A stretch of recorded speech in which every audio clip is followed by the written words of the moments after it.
చదువుకునే మనం కూడా 4 సంవత్సరాలు బాగా చదువుకున్నాం ఇక్కడే మన ప్రకాశం ఇంజనీరింగ్ కాలేజీలో. ఈ పక్కనే ఈ 2 బిల్డింగ్లు అవతల బిల్డింగ్ లో అనుకోండి మేము ఉంది, మా రూమ్ కూడా ఇక్కడే అనుకోండి ఈ పక్కనే. అందరికి థ్యాంక్ యూ. నాకు తెలిసి ఎవరో ఇక్కడ ఉన్న వాళ్ళు కొంతమంది ఏరియా వాళ్ళు అందరూ చూసే ఉంటారు కొంతమందిని. సరే మనం ఒక చిన్న స్కిట్ స్టార్ట్ చేద్దాం. నా టీంలో అందరికంటే చిన్నవాడు, మొన్న 13 వెళ్ళి 12 వచ్చింది, అంత చిన్నవాడు ఆయన. హలో రాజు గారు, ఆయన విరుద్ధం చెప్పనండి. అదే చెబుతాం. ఏంటి ఏదేదో చెప్తున్నారు వాళ్ళకి, అసలు ఏది గట్టిగా ఒక్కసారి ఓ వేసుకోండి. రేజింగ్ రాజు గారు చూసారా సౌండ్? ఏంటది విన్నారా సౌండ్? అరవమన్నాడు కదా అని అరిచారంటే అరుపులకే పోతాడు తర్వాత. మీరు జాగ్రత్తగా చూసి ఏదన్నా అరవండి.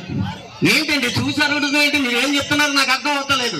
నా అభిమానంలో ఒక రకమైన జోష్ ఉంటుంది. నేను ఎన్నిసార్లు ఓయేయమంటే అన్నిసార్లు మళ్ళీ ఒకసారి ఓయేసుకోండి. అది అది అది అది అది ఇక్కడ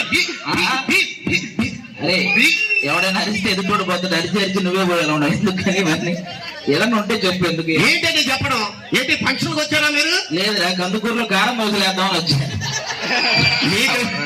ఇంతమంది జనం అక్కడ వెయిట్ చేస్తున్నా, మళ్ళీ ఫంక్షన్కి వచ్చామని అడుగుతావు. కారం దోశలైనా పైన కూడా నెయ్యి వేయాలా? అన్నీ వేయాలి. ఎందుకండి బాబు అంత కోపం తెచ్చుకుంటారు? కోపం వస్తే కోపం తెచ్చుకో, కోపం కూడా తెచ్చుకుంటారు ఏంట్రా?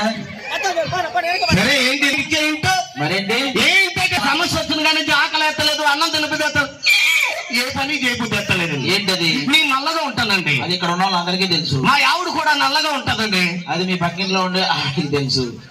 అదే మన బాధ డబ్బులు. మా ఇద్దరికి పుట్టిన కుర్రోడు తెల్లగా పుట్టాడండి. అప్పటి నుంచి ఆకలి ఎత్తలేదు, అన్నం తినబుద్ధి ఎత్తలేదు, ఏ పని నల్లగా. నీ నల్లగా, మీ ఆవిడ నల్లగా. నల్లగా, వాడు మాత్రం తెల్లగా. మీ ఇంట్లో పెత్తనం ఎవరిది? పెత్తనం మా ఆవిడదేనండి. మరి పెత్తనం దాని నేనప్పుడు ఇత్తనం ఎవరిదైతే ఏంటి? సరే కానీ చేయండి. ఒంగోలులో పెళ్లి చూపులకు వెళ్తున్నాను, తోడు రావచ్చు కదా ఓ ఫ్రెండ్ గా. ఎన్ని పెళ్లి చూపులు చేసుకుంటారా? అడిగాడు కదా అని మొన్న ఒక పెళ్లి చూపులకి తీసుకెళ్ళానండి. తీరా అక్కడికి వెళ్ళిన తర్వాత పెళ్లి కూతురు వాళ్ళ అమ్మ కళ్ళు తిరిగి పడిపోయింది. ఏంటో విషయం అని ఆరాధిస్తే 20 సంవత్సరాల క్రితం దాని చూడడానికి కూడా వెళ్ళాడంటాడు. ఆది గారు వచ్చిన కానీ చూస్తున్నాను మీ ఊరు కదా అని చెప్పి. ఏంటి పిఎంతో సీఎంతో అందరితో ఫోన్ లో పరిచయం ఉంది, ఫోన్ లో మాట్లాడుతుంటా. ఏంటి పిఎం సీఎంతో ఫోన్ లో ఏమన్నారు? రాంగ్ నంబర్ పెట్టేయమన్నారు. ఏమంటారా? నాకేమన్నా చూడాలి. మన టీంలో డైలాగ్ ఎరగొట్టేస్తాడు. డైలాగా మామూలుగా కాదు, అసలు డైలాగ్ కొట్టాడా లేదా అనేది వాళ్ళు అరవాలి. అప్పుడు ఏమంటే ఒంగోలు గిత్త ఎంత ఫేమస్, మన డైలాగ్ చెప్పడం అంత ఫేమస్. ఈడెవరు తొండంగి తొండ పండగ అది అవసరం. డైలాగ్ చెప్పి బాబు.